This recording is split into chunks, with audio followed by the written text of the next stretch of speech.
നമസ്കാരം. മുഖ്യമന്ത്രിയായിട്ട് പിണറായി വിജയൻ ഭരണത്തിലിരുന്ന കാലത്ത് പിണറായി വിജയന്റെ മകളായ വീണ വിജയനെതിരെ ഉയർന്ന കേസാണ് മാസപ്പടി കേസ്. മുഖ്യമന്ത്രി പദം ദുരുപയോഗം ചെയ്തുകൊണ്ട് മാസപ്പടി കേസിൽ വീണ വിജയൻ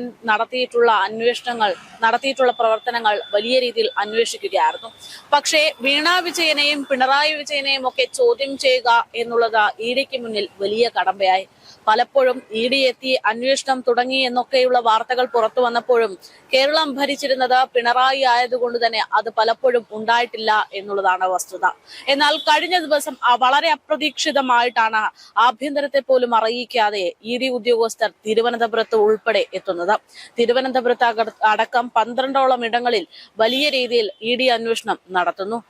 അത്തരത്തിൽ അന്വേഷണം നടത്തുന്നതിന്റെ ഭാഗമായിട്ട് വലിയ രീതിയിലുള്ള പ്രതിഷേധവും ഉണ്ടായി. നടന്നത് ഇഡിയും മോദിയും തമ്മിലുള്ള ഡീലിന്റെ ഭാഗമായിട്ട് പിണറായിയെ തകർക്കാനുള്ള ലക്ഷ്യത്തോടെയുള്ള അന്വേഷണ പരിശോധനകളാണ്, ചോദ്യം ചെയ്യലാണ് എന്ന് പറഞ്ഞുകൊണ്ട് സംസ്ഥാന വ്യാപകമായിട്ടുള്ള പ്രതിഷേധവും ഉണ്ടായി. പക്ഷേ ഇതിനിടയിൽ വലിയ നാടകീയ രംഗങ്ങളാണ് ഉണ്ടായത്. അതായത് തിരുവനന്തപുരത്ത് പിണറായിയുടെ വസതിക്ക് മുൻപിലടക്കം വലിയ രീതിയിലുള്ള പ്രതിഷേധം, അതിൽ ഇഡി ഉദ്യോഗസ്ഥരുടെ വാഹനമടക്കം തകർത്തെറിഞ്ഞ ഒരു രംഗമുണ്ടായി. എന്തിനായിരുന്നു ഇത്രയും നാടകീയത എന്നുള്ള ചോദ്യം തുടക്കം മുതൽ തന്നെ ജനങ്ങൾക്കിടയിൽ ഉണ്ടായിരുന്നു. അതായത് മുഖ്യമന്ത്രി ആയിരുന്ന കാലത്ത് പിണറായി പറഞ്ഞതുപോലെ ഈ കൈകൾ ശുദ്ധമാണെങ്കിൽ മടിയിൽ കനമില്ല എങ്കിൽ പിന്നെ എന്തിനാണ് ഇവരൊക്കെ ഭയന്നത് എന്നുള്ള ചോദ്യം. സഖാവിനെ ഇപ്പോൾ അറസ്റ്റ് ചെയ്ത് കൊണ്ടുപോകുമോ എന്നുള്ള ആശങ്ക ഓരോ പ്രവർത്തകർക്ക് മുൻപിലും ഓരോ പ്രവർത്തകരുടെ മുഖത്തും എഴുതി വച്ചിരുന്നു. ആ ഒരു ആശങ്കയെ തന്നെയാണ് ഇഡി ഉദ്യോഗസ്ഥർ ആ വീട് വിട്ട് പുറത്തേക്ക് ഇറങ്ങിയപ്പോഴുണ്ടായ ആക്രമണത്തിന് കാരണം എന്നുള്ളത് വ്യക്തമാണ്. ഇപ്പോൾ ഇതിന്റെ ഭാഗമായിട്ട് 300-ലധികം പേരെ ലക്ഷ്യം വെച്ചുകൊണ്ട് അന്വേഷണ സംഘം അറസ്റ്റിന്റെ ഭാഗമായിട്ട് മുന്നോട്ട് പോകുന്നു എന്നുള്ള വാർത്തകൾ പുറത്തു വരുമ്പോൾ ഇഡി ഉദ്യോഗസ്ഥരിൽ നിന്ന് ചില നിർണായകമായിട്ടുള്ള വിവരങ്ങൾ കൂടെ പുറത്തു വരുന്നു.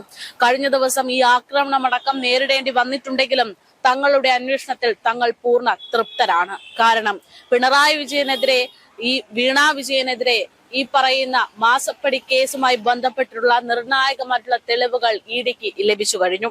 CMRL എക്സാലോജിക് സാമ്പത്തിക ഇടപാടുമായി ബന്ധപ്പെട്ട കള്ളപ്പണം വെളുപ്പിക്കൽ കേസിൽ നിർണായകമായിട്ടുള്ള രേഖകൾ ലഭ്യമായിട്ടുണ്ടെന്ന് എൻഫോഴ്സ്മെന്റ് ഡയറക്ടറേറ്റ് തന്നെ വ്യക്തമാക്കിയിരിക്കുകയാണ്. പ്രതിപക്ഷ നേതാവ് പിണറായി വിജയന്റെ വീട്ടിലും എക്സാലോജിക്കിന്റെ ഓഫീസുകളിലും അടക്കം നടത്തിയിട്ടുള്ള റെയ്ഡിൽ വിവിധ നിക്ഷേപങ്ങളെ കുറിച്ചുള്ള വിവരങ്ങളും ബാങ്ക് ഫിക്സഡ് ഡെപ്പോസിറ്റുകൾ രേഖകളുമാണ് ഇഡിയുടെ കൈവശം ഇപ്പോൾ ഈ ഒരു പരിശോധനയിലൂടെ ലഭിച്ചിരിക്കുന്നത് എന്നുള്ളതാണ് വിവരം.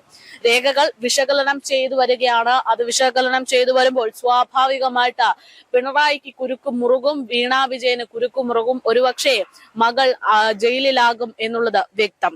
CMRL മാനേജ്മെന്റും വീണ വിജയനും ചേർന്ന് നിയമവിരുദ്ധമായിട്ട് പണം സമ്പാദിച്ചു എന്ന കണ്ടെത്തലിന്റെ അടിസ്ഥാനത്തിലാണ് നടപടി ഉണ്ടായിട്ടുള്ളത് എന്നും ഇഡി വ്യക്തമാക്കുന്നുണ്ട്. തെളിവ് ശേഖരണത്തിന്റെ ഭാഗമായി കേരളത്തിലും കർണാടകയിലും 10ഓളം കേന്ദ്രങ്ങളിലായിട്ടാണ് ഇഡി തിരച്ചിൽ നടത്തിയത്. കണ്ണൂർ, എറണാകുളം, തിരുവനന്തപുരം, ബാംഗ്ലൂരു എന്നിവിടങ്ങളിൽ CMRL മാനേജ്മെന്റുമായും വീണ വിജയനുമായി ബന്ധപ്പെട്ട ഇടങ്ങളിൽ പരിശോധനകൾ നടത്തിയെന്നും ഇഡി ഉദ്യോഗസ്ഥർ അറിയിക്കുന്നു. അന്വേഷണം ചോദ്യം ചെയ്ത് CMRL സമർപ്പിച്ച ഹർജി 2026 മെയ് 26-നാണ് കേരള ഹൈക്കോടതി തള്ളുന്നതും. ഇതിന് പിന്നാലെയാണ് ഇഡി അന്വേഷണം വീണ്ടും ഊർജിതമാക്കിയത്. വീണ വിജയന്റെ ഉടമസ്ഥതയിലുള്ള എക്സാലോജിക് സൊല്യൂഷൻസ് എന്ന കമ്പനി IT കൺസൾട്ടൻസി സേവനങ്ങളുടെ മറവിൽ CMRL നിന്ന് ഏകദേശം 2.78 കോടി രൂപ കൈപ്പറ്റിയതെന്നാണ് അന്വേഷണ സംഘം കണ്ടെത്തിയിരിക്കുന്നത്. ഇതിനു പുറമെ CMRL MD ശശിധരൻ കർത്തയുടെ നിയന്ത്രണത്തിലുള്ള എംപവർ ഇന്ത്യ ക്യാപിറ്റൽ ഇൻവെസ്റ്റ്മെന്റ് എന്ന കമ്പനിയിൽ നിന്ന് ഏകദേശം 50 ലക്ഷം രൂപ വായ്പയായിട്ടും എക്സാലോജിക്ക് സ്വീകരിച്ചിട്ടുണ്ട്. SFIO നടത്തിയ അന്വേഷണത്തിൽ CMRL കഴിഞ്ഞ 15 വർഷത്തിനിടെ 182 കോടി രൂപയുടെ വ്യാജ ചെലവുകൾ കാണിച്ചതായിട്ടും വെളിപ്പെടുത്തുന്നു എന്നുള്ളതാണ് പുറത്തുവരുന്ന വിവരം. ഇത്തരത്തിൽ ഇഡിയുടെ അന്വേഷണം ശക്തമായതിന്റെ ഭാഗമായിട്ട് തെളിവുകൾ ഓരോന്നും പുറത്തു വരുന്നതിന്റെ ഭാഗമായിട്ട് തന്റെ സഖാവ് അറസ്റ്റിലാകുമെന്നുള്ള ഭയമാണ് ഈ പറയുന്ന പ്രതിഷേധക്കാർക്കൊക്കെ ഉണ്ടായിരിക്കുന്നത് എന്നുള്ളൊരു വ്യക്തമാക്കൽ കൂടെയാണ് നമുക്ക് ഈ ചിത്രങ്ങളിൽ നിന്നൊക്കെ മനസ്സിലായിക്കൊണ്ടിരിക്കുന്നത്. എന്തായാലും ഈ പറയുന്ന അന്വേഷണ ഉദ്യോഗസ്ഥർക്കെതിരെ വീണ്ടും വലിയ രീതിയിൽ പ്രതിഷേധവും വാഗ്വാദങ്ങളും ഭീഷണിയും ഒക്കെ ഉയരുന്നു എന്നുള്ളതും വളരെ ശ്രദ്ധേയമായിട്ടുള്ള കാര്യമാണ്. ഈ പറയുന്ന ED ഉദ്യോഗസ്ഥർ നടത്തിയ റെയ്ഡ് അത് അനിവാര്യം തന്നെയായിരുന്നു എന്ന് ED ഉദ്യോഗസ്ഥർ വ്യക്തമാക്കുമ്പോഴും ഇപ്പോഴും പലയിടങ്ങളിലും ചില CPM നേതാക്കന്മാർ, പ്രത്യേകിച്ച് മുതിർന്ന നേതാക്കന്മാർ ഭീഷണിയുമായിട്ടാണ് രംഗത്തേക്ക് വരുന്നത് എന്നുള്ളതാണ് ശ്രദ്ധേയം. കഴിഞ്ഞ ദിവസം പോലീസ് ഗുണ്ടായിസം കാണിച്ചാൽ അതിനെ ഒതുക്കാനുള്ള കരുത്ത് ഇടതുപക്ഷ മുന്നണിക്ക് ഉണ്ട് എന്നും ഇടിയെ ആക്രമിച്ചത് ഒരു സാമ്പിൾ വെടിക്കെട്ട് മാത്രമാണ് എന്നുള്ള ഒരു ഭീഷണി സ്വരം സുരേഷ് ബാബുവിന്റെ ഭാഗത്തു നിന്നുണ്ടായതായിട്ടുള്ള റിപ്പോർട്ടുകൾ പുറത്തു വരുന്നു. പാലക്കാട് വെച്ചാണ് അങ്ങനെ ഒരു സംഭവം നടക്കുന്നത്. പോലീസിനെതിരെ ഭീഷണി പ്രസംഗവുമായിട്ട് CPM ജില്ലാ സെക്രട്ടറി രംഗത്ത് വരികയായിരുന്നു. പാലക്കാട് ടൗൺ നോർത്ത് പോലീസ് CIക്കെതിരെയാണ് പാലക്കാട് ജില്ലാ സെക്രട്ടറി EN സുരേഷ് ബാബു ഭീഷണി പ്രസംഗം നടത്തിയത്. ഇടതുപക്ഷ പ്രവർത്തകരോട് മാന്യത വിട്ട് പെരുമാറിക്കഴിഞ്ഞാൽ നെഞ്ചത്ത് കയറി താളം മേളം ചവിട്ടും എന്നാണ് ഭീഷണി. പോലീസ് ഗുണ്ടായിസം കാണിച്ചാൽ അതിനെ ഒതുക്കാനുള്ള കരുത്ത് ഇടതുപക്ഷ മുന്നണിക്കുണ്ടെന്നും EDയെ ആക്രമിച്ചത് സാമ്പിൾ വെടിക്കെട്ട് മാത്രമാണെന്നും സുരേഷ് ബാബു പറയുന്നു. പൂരം കാണാൻ കിടക്കുന്നതേയുള്ളൂ എന്നും സുരേഷ് ബാബുവിന്റെ ഭീഷണിയുണ്ട്.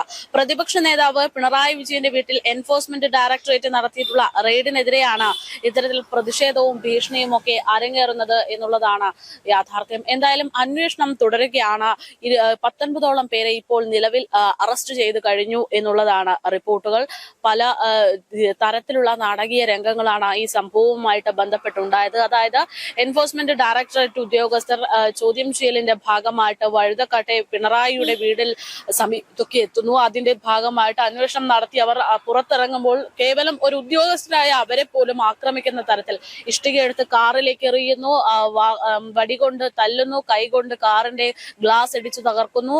അതിനുശേഷം പാർട്ടി ഓഫീസുകളിൽ പോയി ഒളിച്ചു നിൽക്കുന്ന രീതി, അതിന് പുറത്ത് CPM മുതിർന്ന നേതാക്കന്മാർ കാവലിരിക്കുന്ന രീതി, അതൊക്കെയാണ് നമ്മൾ കാണുന്നത്.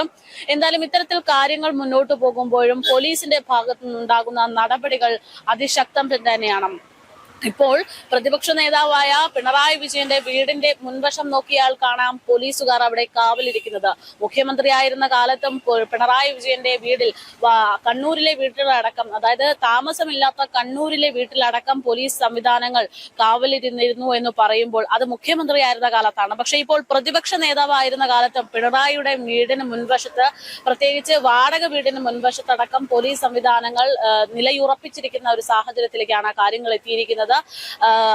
പിണറായിക്ക് ഇന്നും അന്നും കാവലുണ്ട് എന്നത് ഇതോടുകൂടെ വ്യക്തമായിരിക്കുകയാണ്. നിലവിലത്തെ സാഹചര്യത്തിൽ എന്തെങ്കിലും പ്രതിഷേധം ഉണ്ടാകാനുള്ള സാഹചര്യമുണ്ട്. അതുകൊണ്ട് തന്നെ അതൊക്കെ വിലയിരുത്തിക്കൊണ്ടാണ് ഈ പോലീസ് സേനയെ അവിടെ നിലയുറപ്പിച്ചിരിക്കുന്നത് എന്ന് നമുക്ക് പറയാൻ സാധിക്കും. അതോടൊപ്പം തന്നെ അന്വേഷണ വിധേയമായിട്ട് സംശയ നിലയിൽ നിൽക്കുന്നത് കൊണ്ട് തന്നെ അവർ എന്തെങ്കിലും രേഖകൾ മാറ്റാനോ അതിനൊക്കെയുള്ള സാധ്യതകൾ ഉള്ളത് കൊണ്ട് അത് നിരീക്ഷിക്കാൻ കൂടെ പോലീസ് സംവിധാനങ്ങൾ അവിടെ നിലയുറച്ചിരിക്കുകയാണ്. പിണറായിയുടെ വഴുതക്കാട്ടെ വീട്ടിലടക്കം ഇപ്പോൾ പോലീസ് ഉണ്ട് എന്നുള്ളതാണ് ഏറ്റവും അടുത്തായിട്ട് നമുക്ക് മനസ്സിലാക്കാൻ സാധിക്കുന്നത്.